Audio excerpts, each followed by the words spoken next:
놀라운 일이 벌어졌습니다. 유럽을 대표하던 프랑스어의 위상이 점점 떨어지고 있다고 합니다. 유럽 전역에 있는 학교에서 발표한 통계 자료에는 프랑스어 대신에 한국어 수강률이 점점 높아지고 있다는데요.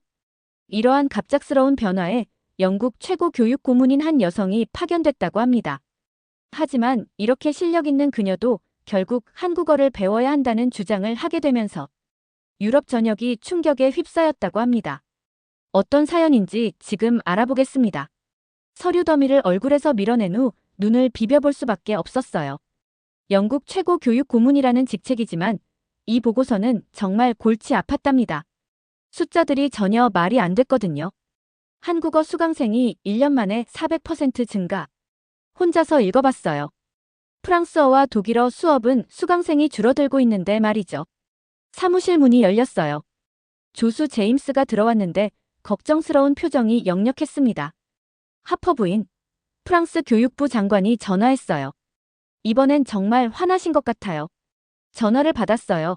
또 다른 지루한 교육 규정 회의일 거라고 생각했는데 아니었어요. 마들렌의 목소리가 스피커를 타고 폭발했습니다.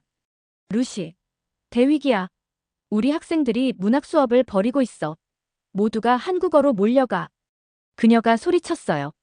소르본에서는 한국어 수업 들어가려고 몇 시간씩 줄을 선답니다. 한편 우리의 유명한 프랑스 문학 교수들은 텅 빈 강의실에서 이야기하고 있죠. 통화가 끝나고 나서도 머리가 어지러웠어요. 천장만 바라보며 이게 무슨 일인지 생각했습니다. 왜 갑자기 유럽 아이들이 한국어에 열광하는 걸까요? 그날 밤 저녁 식사 시간 탐정 놀이를 해보기로 했어요. 소피아, 15살 딸을 불렀습니다. 큰 헤드폰을 목에 걸고 내려왔어요. 빨리 답해줘. 너네 학교 아이들, 요즘 새로운 언어 배우는 사람 있어? 소피의 얼굴이 빨개졌어요. 제 눈을 피하더군요. 별로. 보통 프랑스어나 스페인어만. 뭔가 이상했어요. 그 표정을 알고 있었거든요. 소피, 뭘 숨기는 거야? 그제서야 입을 열었습니다. 알았어요. 한국어 배우고 있어요. 저도 모르게 놀라며 소리쳤어요. 뭐라고? 소피가 두 손을 번쩍 들었습니다. 화내지 마세요. 케이팝 노래로 시작했어요. 그런데 정말 멋진 언어라는 걸 알게 됐죠. 엄마, 수학처럼 논리적이에요. 믿을 수 없었어요. 항상 영어만 알면 된다고 하던 그 아이가 말이죠. 그리고 그녀는 바닥을 바라보며 말했어요. 학교에 한국어 동아리도 만들었어요. 화요일, 목요일에 모여요. 처음엔 3명이었어요. 지금은 12명이고 대기자 명단도 있어요. 그날 밤 잠이 오지 않았어요. 제 딸이 외국어 배우기를 싫어하던 그 아이가 몰래 한국어를 공부하고 있었어요. 아이들이 들어오려고 경쟁하는 동아리까지 만들었답니다. 다음 날 아침 학교로 갔어요. 직접 보고 싶었거든요. 윌슨 교장 선생님이 반겨주셨어요. 하퍼 부인, 소피가 오신다고 했어요. 한국어 동아리 활동 보시죠. 복도를 따라 204호실까지 갔습니다. 유리창으로 들여다보니 15명의 영국 10대들이 책상에 엎드려 작은 화이트보드에 이상한 기호들을 그리고 있었어요. 젊은 남자 선생님 데이비드가 칠판을 가리키고 있었죠. 데이비드가 활짝 웃으며 말했어요. 이 멋진 문자를 보세요. 레고블록처럼 글자들이 쌓이는 방식 보이죠? 정말 멋있어요. 빨간 곱슬머리 여자아이가 손을 번쩍 들었어요. 선생님, 한국어는 각 글자마다 소리가 하나라서 좋아요. 영어는 같은 철자도 발음이 다르잖아요. 뒷자리 남자아이가 말을 이었어요. 전 난독증이 있는데 한국어는 전혀 어렵지 않아요. 제가 읽어본 글자 중 제일 쉬워요. 학교를 나서며 머릿속은 온통 물음표였어요. 이건 단순히 케이팝이나 드라마 때문이 아니었어요. 아이들이 한국어 자체에서 특별한 무언가를 찾고 있었답니다. 이 한국어의 비밀이 뭘까요? 왜 유럽 전역의 10대들이 더 실용적인 언어 대신 한국어를 선택할까요? 더 알아봐야 했어요. 그날 오후 한국 알파벳을 검색해봤어요. 깔끔하고 네모난 글자들이 화면에 나타났답니다. 정말 질서정연하고 완벽해 보였어요. 각 글자가 작은 상자 안에 쏙 들어가죠. 비디오 하나를 클릭했어요. 밝은 목소리의 여성이 설명했답니다. 세종대왕이 1443년에 한글을 만들었어요. 평범한 사람들도 읽고 쓸 수 있게 하려고요. 그 전에는 상류층만 한자로 된 한국어를 읽을 수 있었죠. 더 많은 비디오를 봤어요. 모두가 같은 말을 했답니다. 한국어 글자는 과학적이에요. 쉽게 배울 수 있게 만들어졌답니다. 그날 밤 소피가 화상통화로 친구들과 한국어 연습하는 걸 봤어요. 웃고 서로 도와주며 온라인으로 주문한 한국 과자를 함께 먹고 있었답니다. 한국어로 안녕하세요는 뭐라고 해? 제가 문과에서 물었어요. 소피가 환하게 웃으며 반겼어요. 안녕하세요. 배워볼래요? 그때 처음으로 딸과 함께 앉아 이상한 글자들을 써봤어요. 놀랍게도 그리 어렵지 않았답니다. 각 부분마다 목적이 있었죠. 무작위가 아니었어요. 첫 한국어 글자를 쓰며 중요한 걸 깨달았어요. 진짜 미스터리는 아이들이 왜 한국어를 배우냐가 아니었답니다. 오히려 우리 어른들이 왜 이렇게 놀라는지가 미스터리였죠. 다음 날 아침 제임스를 사무실로 불렀어요. 회의 다 취소해. 학교들을 더 방문할 거야. 이 상황을 이해해야겠어. 네, 하퍼부인 그리고 독일 교육부 장관도 통화하고 싶다고 해요. 베를린에서 큰 일이 일어나고 있답니다. 고개를 끄덕이며 한국어 보고서로 가득 찬 책상을 바라봤어요. 이건 단순한 교육 유행이 아니었어요. 이해할 가치가 있는 새로운 무언가였답니다. 외투를 챙겨 입고 나섰어요. 제 딸과 수천 명의 유럽 아이들이 한국어에 열광한다면 그 이유를 알아내야 했거든요. 교육을 이해하는 게 제 일이니까요. 다음 날 이른 아침, 다시 소피 학교로 갔어요. 주차장은 선생님들 차 몇 대를 빼곤 텅 비어 있었답니다. 답을 얻어야 했어요. 해결될 때까지는 떠날 수 없었죠. 윌슨 교장 선생님이 창문 너머로 절 보고 손을 흔들었어요. 안녕하세요, 하퍼부인. 소피가 우리 한국어 동아리 이야기를 했다고 들었어요. 정말 대단하지 않나요? 그녀 책상 맞은편에 삐걱대는 의자에 앉았습니다. 대단하다기보다는 헷갈리네요.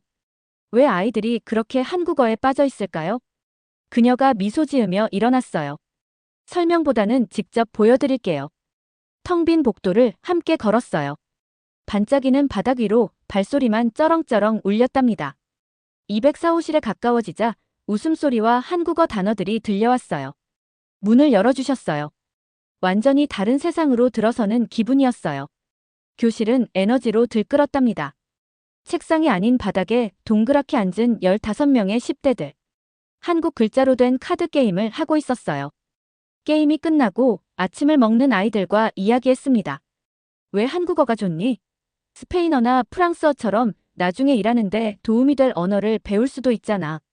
안경 쓴 잭이 진지하게 쳐다봤어요. 한국어도 실용적이에요. 한국 휴대폰과 차가 얼마나 많이 쓰이는지 아세요? K-팝은 어디에나 있고요. 쇼핑몰마다 한국 식당이 있답니다. 이 언어가 미래예요. 아이샤라는 소녀가 덧붙였어요. 그리고 정말 공평해요. 영어는 단어마다 철자를 외워야 하잖아요. 한국어는 글자만 알면 모든 단어를 읽을 수 있어요. 슈퍼파워 같아요. 다른 것도 눈에 띄었어요. 아이들은 단어만 배우는 게 아니었어요. 한국 문화를 배우고 있었답니다. 벽에 한국 달력도 붙어 있었고요. 액자 안에는 한국 궁궐과 현대도시 사진들이 전시돼 있었어요. 자신들이 좋아하는 장소를 표시한 한국 지도도 만들었더군요. 소피가 제가 지도를 보는 걸 알고 말했습니다. 언젠가 방문하고 싶어요. 서울이 정말 멋져 보여요. 세계에서 인터넷이 가장 빠른 도시래요. 집으로 가는 차 안에서 말했어요. 소피야, 한국어 배우면서 가장 좋은 게 뭐야? 잠깐 생각하더니 말했답니다. 뭐든 배울 수 있다고 믿게 됐어요. 완전히 다른 알파벳도 읽고 한국어 문법도 이해할 수 있다면 내가 생각한 것보다 똑똑한 걸 수도 있어요. 오후에 사무실에서 교육부 통계팀에 전화했어요. 한국어를 배우는 학교들의 데이터가 필요해요. 우리가 생각하는 것보다 큰 일이 일어나고 있을 수도 있어요. 이 시간 후에 답 전화가 왔답니다. 하퍼 부인, 저희 수치가 틀렸을지도 몰라요.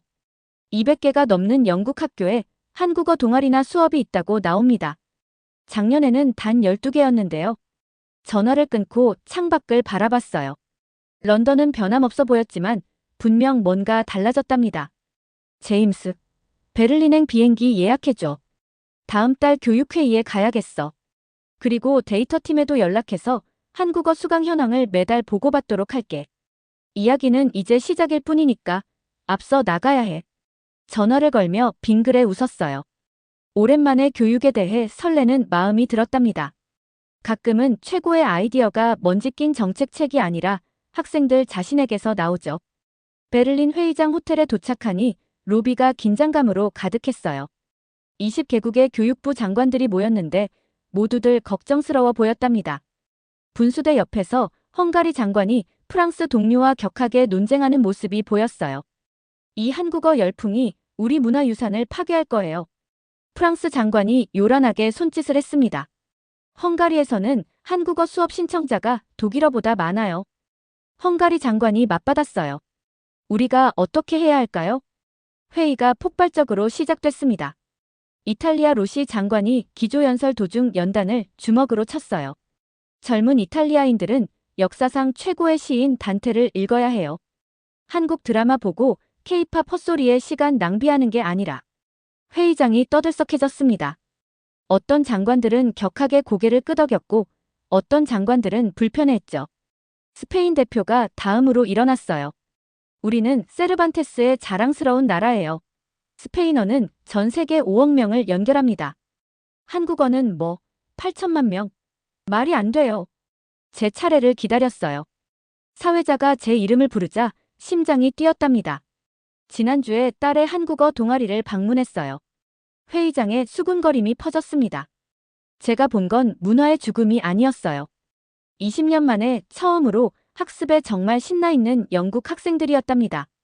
독일의 볼프강 베버 교수가 손을 들었어요. 제 연구 결과를 발표해도 될까요? 그가 리모컨을 클릭하자 회의장이 조용해졌습니다. 대형 스크린에 차트와 그래프가 나타났죠. 유럽 학생 500명의 한국어 학습을 연구했어요. 결과가 놀라우실 겁니다. 그가 극적으로 말을 멈췄어요. 3개월 후 82%가 한국 알파벳의 과학적 구조를 깊이 이해했어요. 이게 다른 언어 학습 속도를 빠르게 해줍니다. 프랑스에서 손이 번쩍 올라갔어요. 하지만 교수님, 분명 이건 엔터테인먼트에 기반한 일시적 현상 아닌가요? 베버 교수가 다시 클릭했어요. 새로운 데이터가 화면을 채웠습니다. 처음에는 그랬죠. 하지만 흥미로운 점이 여기 있어요. 3개월 후부터는 언어 구조 자체와 문화에 대한 흥미가 동일해집니다. 한국어가 배우기 쉽도록 설계됐다는 걸 깨닫는 거죠. 설계됐다고요? 뒷좌석에서 물었어요. 맞습니다. 세종대왕이 1443년에 일반인들이 읽고 쓸 수 있도록 한글을 만들었죠. 다른 모든 알파벳은 수천 년에 걸쳐 무작위로 진화했어요. 한국어는 단순하고 논리적이도록 의도적으로 설계된 유일한 알파벳입니다. 이제 몇몇 장관들이 메모를 하고 있었어요. 분위기가 달라지고 있었죠. 점심 후에도 격렬한 토론이 계속됐어요. 회의장은 세 그룹으로 나뉘었죠. 한국어 교육을 완전히 반대하는 사람들, 조심스럽게 관심 있는 사람들, 그리고 변화를 받아들일 준비가 된 사람들. 그날 저녁 만찬에서는 작은 나라들의 장관들과 같이 앉았어요. 다른 문제들에 직면하고 있었답니다. 에스토니아에서는 이미 학교에서 4개 언어를 가르쳐요. 에스토니아 장관이 설명했어요. 한국어를 추가하면 무언가를 포기해야 해요. 어떻게 선택하죠? 포르투갈 장관이 고개를 끄덕였어요. 같은 문제예요. 우리 학생들도 이미 영어와 프랑스어로 힘들어해요. 이제 한국어까지 원하네요. 교사들도 이걸 가르칠 준비가 안 됐어요. 그런데 룩셈부르크 장관이 우리를 놀라게 했습니다. 작년에 한국어를 선택 과목으로 추가했어요. 무슨 일이 일어났는지 아세요? 모든 과목에서 우리 학생들의 성적이 올랐어요. 더 체계적이고 규율 있어졌죠. 한국식 공부 습관이 모든 걸 영향을 주었어요. 그날 밤 늦게 호텔방에서 잠이 오지 않았어요. 논쟁들이 머릿속을 맴돌았답니다. 우리가 목격하는 건 유럽 문화 교육의 죽음일까요? 아니면 재탄생일까요? 노트북을 열고 한국 전통음악 영상을 찾아봤어요. 그 다음엔 교복을 입고 선생님께 공손히 인사하는 한국 학생들을 봤습니다. 한국 부모들이 자녀 교육을 위해 돈을 모으고 때로는 자신들이 굶으면서도 아이들을 위해 희생한다는 글도 읽었죠. 혼자 중얼거렸어요. 이건 언어에 관한 게 아닐 수도 있어. 가치에 관한 거야. 다음 날 아침, 회의에서 투표가 있었어요. 근소한 차이로 유럽-한국 교육 교류 이니셔티브를 만들기로 합의했답니다. 런던으로 돌아가는 비행기에서 소피와 그 친구들을 생각했어요. 단순히 유행을 따르는 게 아니었습니다. 우리가 수년 동안 가르치려 했던 바로 그 가치들을 중시하는 문화로 다리를 놓고 있었던 거죠. 히드로 공항에 착륙하며 휴대폰을 확인했어요. 소피가 문자를 보냈더군요. 엄마, 여름방학 때 한국어 교환학생 친구를 우리 집에 초대해도 될까요? 지우라는 애인데 진짜 영국인의 삶을 보고 싶대요. 즉시 답장했어요. 물론이지, 얘야. 우리가 서로에게 배울 게 많잖아. 세관을 지나며 중요한 걸 깨달았어요. 이건 언어나 문화 간의 전쟁이 아니었어요. 우리의 세계를 확장하자는 초대였답니다. 그리고 제 경력 중 처음으로 학생들이 따라가는 게 아니라 길을 이끌고 있었어요. 베를린 회의 3개월 후 영국 의회 앞에 서 있었어요. 원고를 든 손이 떨었답니다. 이 제안이 모든 걸 바꿀 수도 아니면 비웃음거리가 될 수도 있었거든요. 이미 과도한 교육 과정에 새로운 과목을 추가하자는 게 아닙니다. 하나의 알파벳이 우리 아이들이 다른 모든 걸 배우는 방식을 어떻게 혁신할 수 있는지 보여드리겠어요. 프레젠테이션 리모컨을 클릭했어요. 화면에 영어와 한국어로 된 간단한 문장이 나타났습니다. 한국어로는 각 글자마다 하나의 소리만 납니다. 항상 그래요. 예외가 없죠. 몇몇 국회의원들이 앞으로 몸을 기울였어요. 파일럿 프로그램을 제안합니다. 100개 학교에서 한국어 수업을 선택 과목으로 도입하고 특히 읽기 어려워하는 학생들을 위해 집중하자는 겁니다. 한국 알파벳은 600년 전에 평범한 사람들이 읽을 수 있도록 설계된 거예요. 이 도구를 사용할 때가 됐을지도 몰라요. 톰슨경이 손을 들었어요. 하퍼 부인, 죄송하지만 한국어를 가르치는 게 영국에서 제대로 된 직장을 구하는데 어떻게 도움이 될까요? 미소를 지었어요. 몇 주 동안 이 질문을 준비했었거든요. 의원님, 데이터를 공유하겠습니다. 한국어를 6개월간 공부한 학생들은 모든 언어 학습에서 35% 향상을 보였어요. 영어 포함해서요. 논리적 사고력은 28% 상승했답니다. 그리고 흥미로운 점이 있어요. 삼성이나 현대 같은 회사들이 런던에 대규모 사무소를 열고 있어요.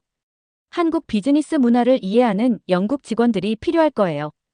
1시간의 질문 공세 후 투표가 있었어요. 근소한 차이로 프로그램이 통과됐습니다. 의회 밖에서 휴대폰이 울렸어요. 소피가 문자를 보냈더군요. 엄마, TV에서 투표 봤어. 우리가 이겼어. 지우가 카페에서 나랑 같이 기쁜 눈물 흘리고 있어. 사무실로 돌아오니 제임스가 이미 파일럿 프로그램을 조직하고 있었어요. 몇 주 내로 참여하고 싶은 학교들의 편지가 빗발쳤답니다. 하지만 진짜 변화는 집에서 조용히 시작됐어요. 여름방학 때 소피의 한국 친구 지우가 도착했죠. 첫 주는 어색했어요. 영어로 천천히 말하며 실수도 많이 했답니다. 하지만 둘째 주가 되니 모든 게 자연스럽게 흘러갔어요. 한국에서는 매일 교실을 청소해요. 저녁 식사 때 지우가 말했어요. 학생들이 책임을 져요. 규율을 가르치는 거죠. 소피가 생각에 잠겼더군요. 영국에서도 해보면 좋겠어. 우리 학교는 항상 엉망이잖아. 지우는 한국의 식사 예절도 가르쳐줬습니다. 어른들이 먼저 드시게 기다려요. 존중하는 거죠. 이런 작은 가르침들이 쌓였어요. 소피가 더 사려 깊고 체계적으로 변하는 걸 봤답니다. 잔소리 없이도 침대를 정리하기 시작했죠. 9월에 학교가 시작됐어요. 파일럿 학교 중 한 곳을 방문했답니다. 맨체스터의 어려운 동네로 읽기 실력도 나쁘고 사기도 바닥이었죠. 박 선생님이 교실을 완전히 바꿔놨어요. 알록달록한 한국 알파벳 차트가 벽을 덮었답니다. 학생들이 직접 만든 한국어 이름표도 있었고요. 하지만 진짜 놀라움은 수업 중에 왔어요. 박 선생님이 말했습니다. 오늘은 한국어 숫자를 배울 거예요. 먼저 어제 배운 글자들을 복습해 볼까요? 다른 선생님들이 문제아라고 낙인 찍힌 타일러라는 남자아이가 재빨리 칠판에 한국어 글자를 썼어요. 박 선생님이 환하게 웃었습니다. 완벽해요, 타일러. 봤지, 얘들아. 타일러가 시각학습에 재능이 있다는 걸 발견했어요. 한국어가 딱 맞아요. 타일러의 얼굴이 자부심으로 빛났어요. 교장 선생님이 귓속말했답니다. 올해 수업 중에 저렇게 웃는 걸 처음 봤네요. 나중에 한국어 프로그램에 참여한 읽기 어려워하는 학생들을 인터뷰했어요. 10살 마커스가 말했습니다. 읽기가 싫었어요. 하지만 한국어는 이해가 돼요. 글자만 알면 모든 단어를 읽을 수 있거든요. 윌리엄스 선생님이 고개를 끄덕였어요. 마커스의 자신감이 폭발했어요. 이제 영어도 더 열심히 공부하죠. 6개월이 지났을 때 데이터가 모두를 놀라게 했어요. 한국어 프로그램 학생들은 읽기 자신감 40% 향상, 출석률 25% 개선, 부모 참여도 35% 증가, 영국 학교 중 최고의 외국어 유지율. 첫 해가 끝나갈 무렵 영국 교육부가 축하 행사를 열었어요. 모든 파일럿 학교의 학생들이 런던 로열 페스티벌 홀에 모였답니다. 피날레가 장관이었어요. 영국과 한국 학생들이 함께 쓴 작품을 공연했는데 절반은 영어로, 절반은 한국어로 대양을 넘는 우정의 이야기를 들려줬죠. 객석에 서서 뺨을 타고 내리는 눈물을 느꼈어요. 단순히 또 다른 언어를 외우는 게 아니었습니다. 차이가 분열시키는 게 아니라 연결시킬 수 있다는 걸 발견한 세계 시민들이었어요. 공연이 끝나고 지우가 무대 뒤에서 찾아왔어요. 수줍게 말했습니다. 세종대왕님이 평범한 사람들이 읽을 수 있도록 우리 알파벳을 만드셨어요. 하지만 선생님들의 학생들이 배우는 걸 보니 새로운 걸 깨달았어요. 교류의 다리를 만드신 거죠. 600년 걸린 다리를요. 그날 밤 소피가 물었어요. 엄마, 이제 뭘 하지? 한국어가 우리 학습 방식을 바꿀 수 있다면 또 뭘 발견할 수 있을까? 미소 지으며 불을 껐어요. 세상에는 서로를 이어주는 다리들이 가득하단다, 얘야. 중요한 건 열린 마음과 호기심 많은 마음을 갖는 거야. 몇 달 후 또 다른 국제교육회의에 섰답니다. 이번에는 국가들이 갈등 대신 조언을 구하러 왔어요. 모든 답을 갖고 있지는 않아요. 하지만 강력한 한 가지를 배웠어요. 학생들이 호기심으로 이끌 때 어른들은 적극적으로 지원해야 한다는 걸요. 한국어 현상은 문법과 어휘 이상을 가르쳐줬어요. 교육이 학생들의 자연스러운 관심을 존중하고 문화 간의 벽이 아닌 다리를 쌓을 때 가장 잘 작동한다는 걸 보여줬답니다. 소피는 이제 대학에서 한국어 부전공으로 국제관계학을 공부하고 있어요. 아직도 지우와 매주 온라인으로 만나죠. 여러 나라의 10대들이 언어 학습 경험을 공유하는 교류의 달이라는 블로그를 시작했답니다. 가끔 밤늦게 우리가 이 모든 움직임을 단순한 10대 유행으로 무시할 뻔했다는 걸 생각해요. 아이들의 도움으로 지혜를 발휘할 수 있어서 다행이죠.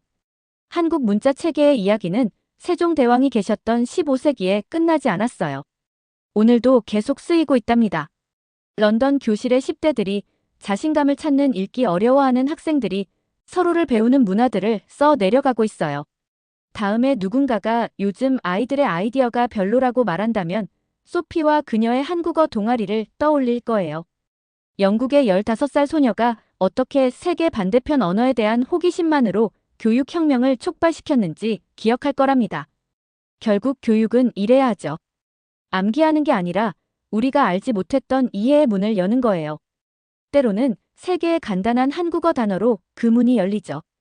안녕하세요. 안녕. 환영해요. 이상으로 오늘의 사연 마치겠습니다. 구독과 좋아요 눌러주시면 더 많은 사연을 들어보실 수 있습니다.